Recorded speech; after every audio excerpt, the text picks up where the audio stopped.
Elizabeth Warren's presidential campaign, the most annoying on record, expired some time ago, but she remains to lecture America and you specifically on your shortcomings. Her latest crusade, inspired by the coronavirus, is an absolute demand for nationwide mail-in voting. What's happening right now shows us exactly why we need a plan for voting safely during a pandemic. Now, there's a simple fix to make sure that no American will have to choose between voting and keeping themselves safe and healthy. All states should allow Americans to vote by mail. It's easy to vote by mail. And in addition, there should be online registration, extended registration deadlines, and expand early voting. Sounds kind of reasonable. They're a little less reasonable over on MSNBC, where one guest argued if you don't want mail-in voting, you're a murderer.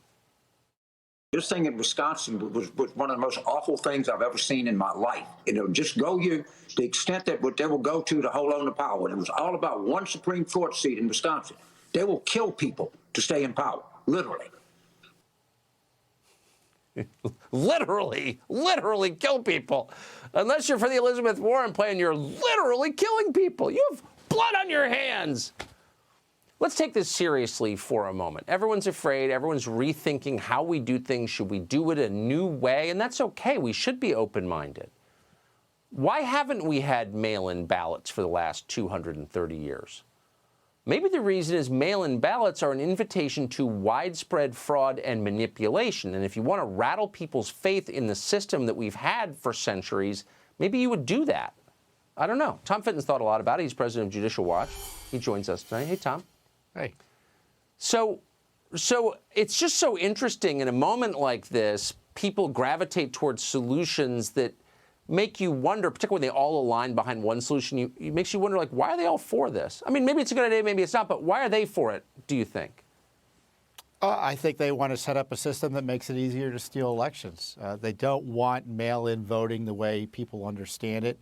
There's already widely available absentee ballots, absentee voting available to Americans, and that obviously should maybe be more widely available if this contagion continues in the fall. But they don't like that because a lot of the states, or too many of the states, actually require you to send an ID in with your absentee ballot. And they want to overturn that. So this plan is to overturn the voter ID laws in 35 states, have mailing to lists that are dirty. We just sued today in North Carolina. They have, according to our analysis, about 1 million, nearly 1 million inactive voters. Most people who hadn't voted since, let's say, 2014. So are we going to start mailing inactive voters, people who've died or moved away, ballots? It's an open invitation for ballot fraud and voter fraud. And look, the safest way to vote, if you want secure voting, is in person, private. When you take that away, it's anything goes. And of course, they want to add ballot harvesting to it, where they would allow third parties to go around, bang on doors, and collect ballots. What a nightmare! Look, we're destroying our economy, we're limiting our freedoms, and now they just want to blow up our elections, and we can't let that happen, Tucker. If you I mean, first of all, I think people should be allowed to vote, obviously. Citizens should be allowed to vote, and you shouldn't make it too hard for them to vote. You shouldn't put barriers up. I actually agree with them on that.